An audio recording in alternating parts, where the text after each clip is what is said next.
I invested all my funds in product development and I have nothing left to put towards sales and marketing.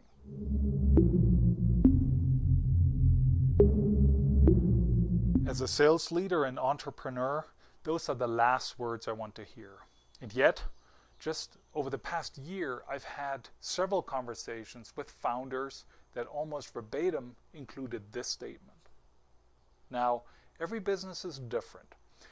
And if you're starting a tech business without investment in engineering and development, there is no product to sell. And at the same time, this is not a chicken or egg type dilemma. It is part of the continuous entrepreneurial challenge of where to spend limited resources. And as you write or rewrite your business plan, there are best practices to rely upon and to not get caught in a dilemma. Let's look at marketing first.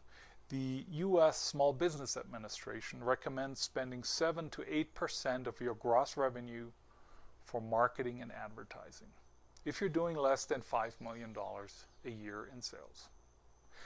Some marketing experts comment that in actuality, startups and small businesses actually allocate between 2 and 3% of revenue for marketing.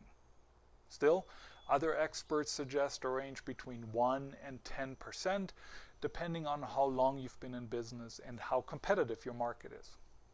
Clearly, there's a range. The 7 to 8% of gross revenue from the SBA seems to be a good benchmark, though. Now, what if you're pre-revenue? Apply the same percentage to the projected revenue in your business plan. And how about sales? As an entrepreneur, your main job is selling. Your small business can make a lot of demands on your time and money, but you must make sure you devote enough resources to sales, or your other business activities will be meaningless. Every business is unique when it comes to sales as a percentage of revenues. High-growth technology businesses tend to spend 25 to 45% of revenues on sales. For small business, a product launch can boost these costs, while 10 to 20% of revenues is more typical. The average is much higher for successful SaaS companies, where many spend more than half their annual recurring revenue on sales and marketing. During their first 3 years, SaaS companies often spend anywhere from 80 to 120% of their revenues on sales and marketing. It then plateaus around 50% from year 5 on. Again, these numbers vary.